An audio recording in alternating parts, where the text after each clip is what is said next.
بسم اللہ الرحمن الرحیم۔ السلام علیکم۔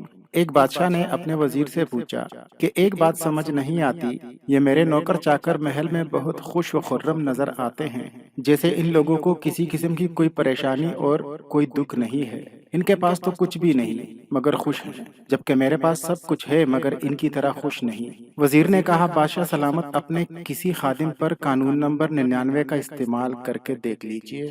بادشاہ نے پوچھا، یہ قانون نمبر 99 کیا ہے؟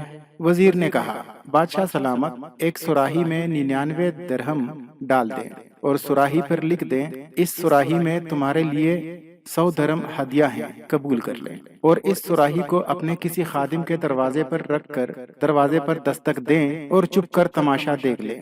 بادشاہ نے یہ تجربہ کرنے کا فیصلہ کر لیا اور جیسے وزیر نے کہا تھا ویسے ہی کیا، اور اپنے ایک خادم کے دروازے پر سراہی رکھ دی اور دستک دے کر چھپ گیا۔ خادم نے دستک سنی تو باہر آیا، دیکھا تو کوئی موجود نہیں تھا، البتہ ایک سراہی ملی، اٹھا کر اندر لے گیا۔ سراہی پر لکھا تھا، اس میں 100 درہم تمہارے لیے ہدیہ ہیں، قبول کریں۔ خادم نے درہم کی گنتی شروع کی تو پتہ چلا ایک درہم کم ہے۔ اس نے سوچا باہر گر گیا ہوگا۔ خادم اور اس کے گھر والے باہر نکلے اور اس ایک درہم کی تلاش شروع کر دی جو کبھی سراہی میں تھا ہی نہیں۔ ان کی ساری رات تلاشی میں گزر گئی۔ خادم اپنی بیوی بچوں پر غصہ بھی ہوا۔ بہرحال اگلی صبح خادم محل میں کام کرنے گیا تو اس کا مزاج کچھ ٹھیک نہیں تھا۔ کام سے جنجلاہٹ اور چہرے پر افسردگی عیاں تھی، اور وہ ہرگز پہلے جیسا خوش دکھائی نہیں دے رہا تھا۔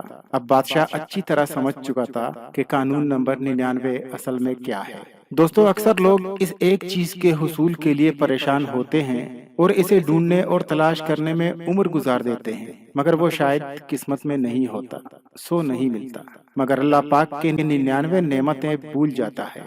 اللہ پاک کی 99 نعمتوں پر شکر ادا کرنے کے بجائے اس چیز کے لیے پریشان ہوتا ہے جو شاید قسمت میں نہیں۔ دوستو، اللہ پاک سے دعا ہے کہ اپنے عطا کردہ نعمتوں پر ہمیں شاکر و صابر بنائے اور ایک درہم کو ڈھونڈنے والا نہ بنائے۔